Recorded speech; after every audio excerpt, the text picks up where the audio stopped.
I just finished an interview with Seth Silver, who has a great podcast called The Small Business Storyteller.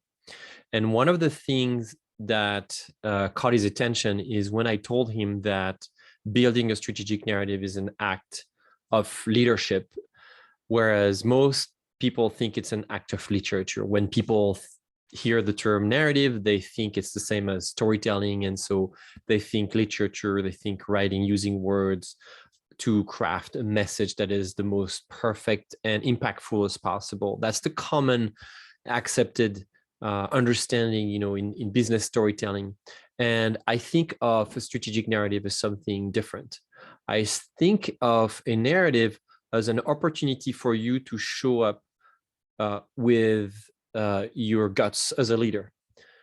Building a strategic narrative requires courage. It requires courage to do different things. It requires courage to stand for, to say what you stand for, to defend your territory, your opinion, your point of view as a business leader and as a company. If you're, if you're going a little bit upstream, if you want to differentiate, this is what will help you differentiate: is your love, your passion for what is important to you.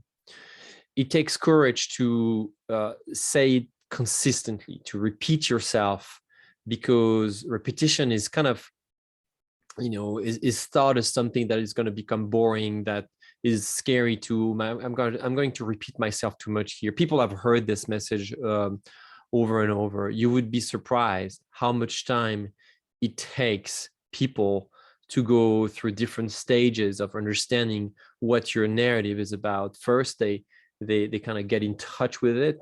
Second, they realize that they are starting to understand it. And third, they now believe in it. So it takes really that courage to repeat yourself over and over.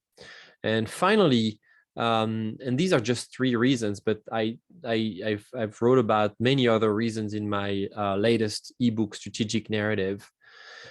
Finally, building a strategic narrative will require you to have the courage to tell the truth that most people will ignore on your market and in your niche, or however your company is positioned. So in essence, when you start telling the truth about something that should be different, that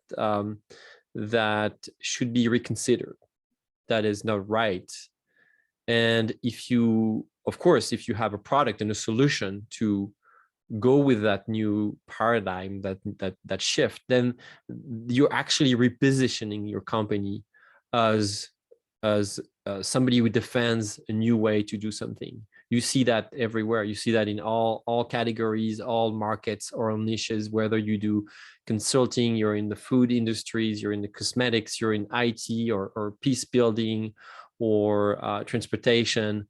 If you start exploring and telling what you believe should change with an authentic voice, that's when you start building a new strategic narrative that redefines the way we think about your market.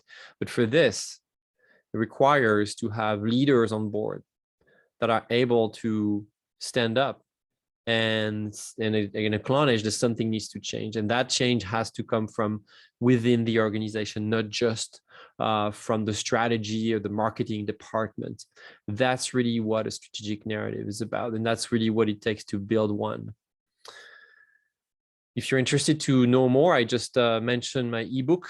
You can also sign up to my daily email list at strategicnarrative.com, and you'll get my email every day from Guillaume Viatre, directly from my inbox to yours. Get in touch if you have questions. I'd love to hear your thoughts.